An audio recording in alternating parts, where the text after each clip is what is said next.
পোড়া তেল পরিষ্কার করার সবথেকে সহজ পদ্ধতি। কোনো কিছু ভাজা টাজা করি, লুচি ভাজি বা কোনো কিছু পকোড়া জাতীয় কোনো কিছু ভাজি, অনেক সময় কি হয়, তেলটার মধ্যে প্রচুর নোংরা থাকে, মানে ভাজার টুকরো থাকে। এই তেলটা দিয়ে অন্য কিছু ভাজতে গেলে সেই ভাজার টুকরোগুলো চলে যায়, এমনকি খেতে ভালো লাগে না। এখানে আমি ছাঁকনি নিয়ে নিয়েছি, টিস্যু পেপার কেটে নিয়েছি। এবার চা ছাঁকনির ওপর টিস্যু পেপারটাকে রেখে তেলটাকে ছেঁকে নিচ্ছি।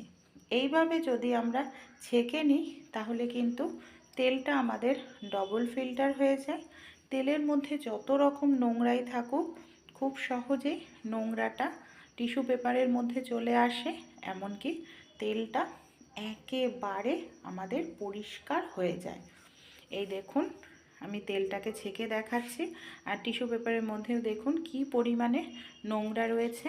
তাই ভালো লাগলে আইডিয়াটি আপনারাও কিন্তু কাজে লাগিয়ে দেখতে পারেন, আশা করছি উপকার পাবেন।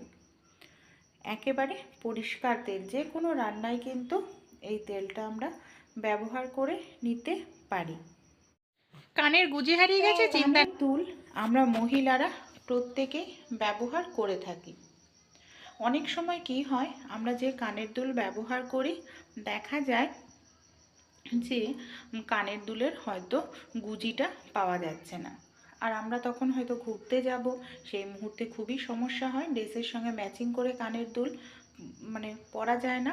আমাদের বাড়িতে যে রাবার থাকে, সামান্য পরিমাণ এখানে নিয়ে নিতে হবে রাবার।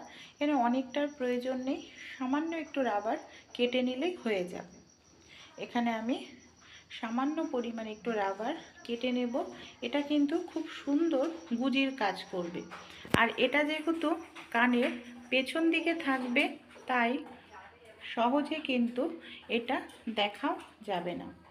এই দেখুন, সামান্য করে আমি দুটো টুকরো এখানে কেটে নিলাম।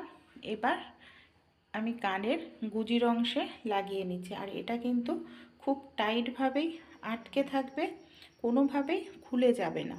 এই দেখুন, তাই এমার্জেন্সি সময় এই ছোট্ট টিপসটি আপনারা ট্রাই করতে পারেন, আশা করছি উপকার পাবেন। যখন সময় হবে তখন আবার আপনারা কানের গুজি দোকান থেকে কিনে এনে ব্যবহার করতে পারবেন।